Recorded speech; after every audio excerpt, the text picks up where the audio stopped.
Hello Internet, so nice to see you.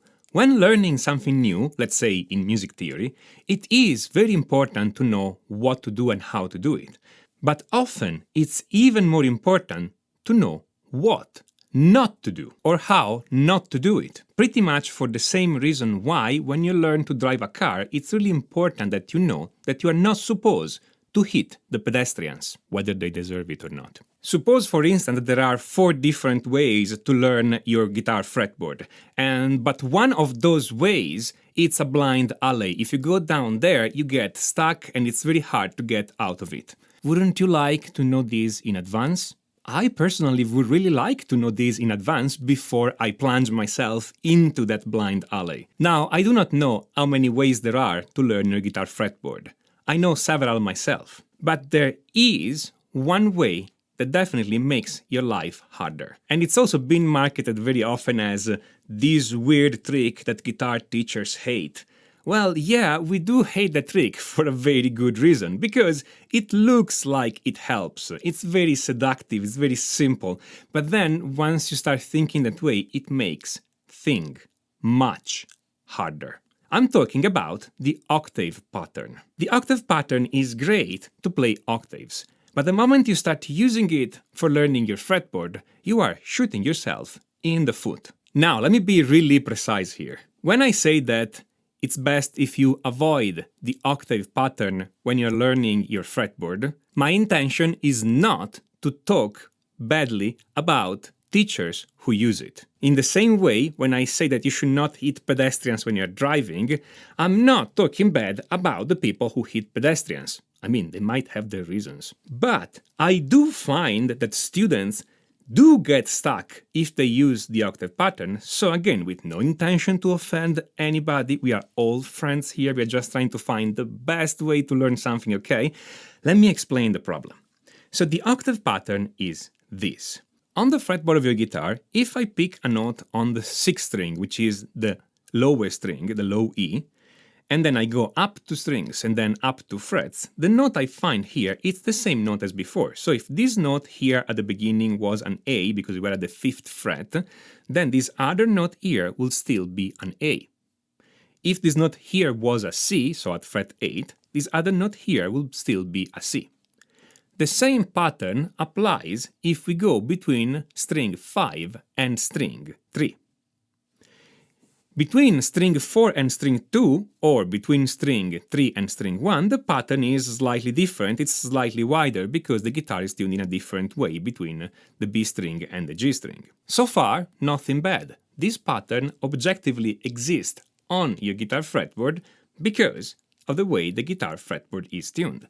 What I object to is to use this to learn the notes on your fretboard. Why? Because people think this way. They think, oh cool, I can use this pattern to learn all the notes on my fretboard. I already know the notes on the low E string and on the A string.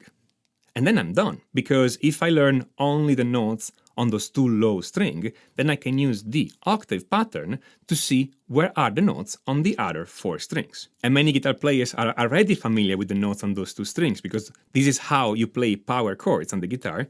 So it's very seductive and it looks very simple. But at this point, I'm reminded of the motto, the more you sweat in peace, the less you bleed in battle. Well, the opposite is also true. The less you sweat in peace, the more you bleed in battle. And this is exactly that kind of situation.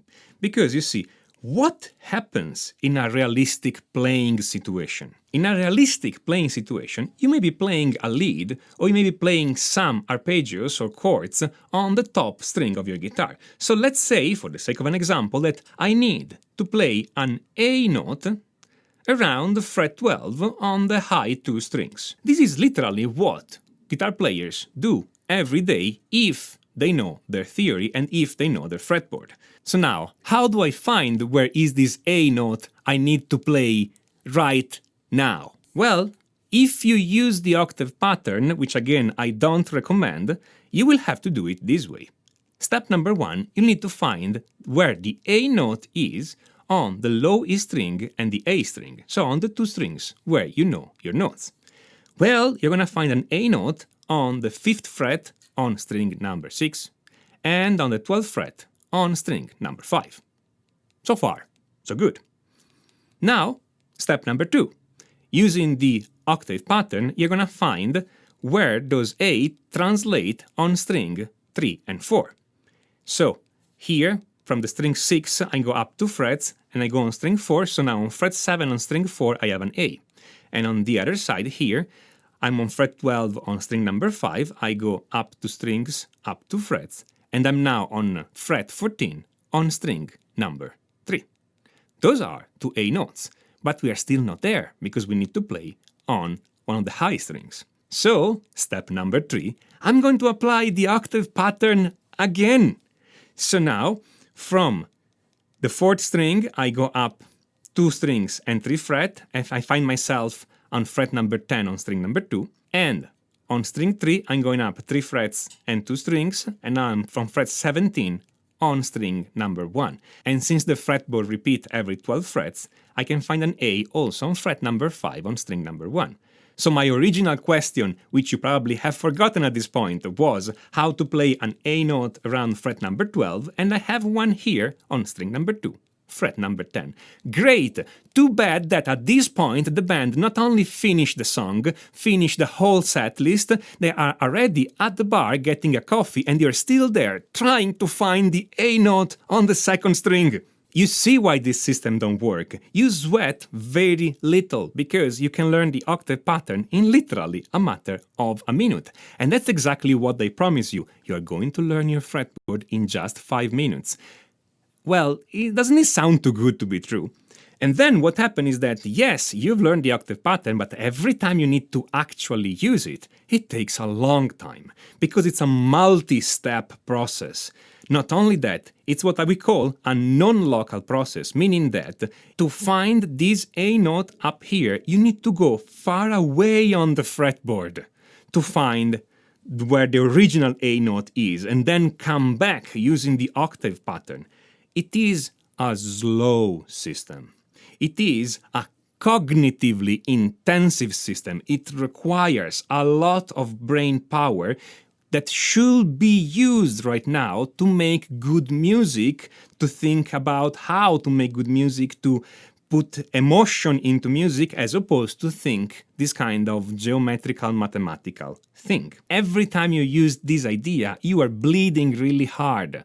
You are getting distracted from the music. You are staying behind on the chord progression. It doesn't really work. Personally, I think it's much better to sweat more and bleed less. Meaning, I'd rather practice a little bit more, so when I go on stage, I don't need to think where the notes are. So, what would actually work? What is the best alternative to this? My proposed alternative is to actually memorize all the notes by heart. And before you go away, this is much easier than you think if you use the right exercise. It's very easy. I made a video right here with a set of exercises that will help you learning your fretboard. And yes, you will learn your fretboard in 5 minutes, but not 5 minutes total, in 5 minutes a day, okay? Not only that, but if you practice those exercises, once you've learned your notes, you're done. Done.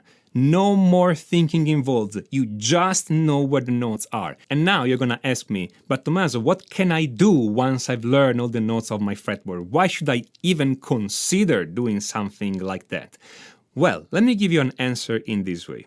Go at the link on the top right and download this free Beginning Music Theory ebook. In this book, you'll find an easy starting point for learning music theory, and you will see many things that you can do with very little knowledge, and you're gonna see also that when you know your notes on the fretboard, everything you learn here is gonna be much faster and much easier. If you do not know where to start with your music theory, if you're completely new to music theory, or even if you are quite advanced, and you want to make sure you covered all the bases and you have no holes in your knowledge, then go at the link on the top right and get the free Beginning Music Theory ebook. Did I mention that it's free? If you like this video, smash on that like button and don't forget to subscribe and click on notification, otherwise YouTube will not let you know when I put up a new video. And if you have any comment, feedback, suggestions, write them down in the comment. I enjoy reading from you and I make videos on your suggestions. This is Tommaso Zillia of musictheoryforguitar.com, and until next time, enjoy!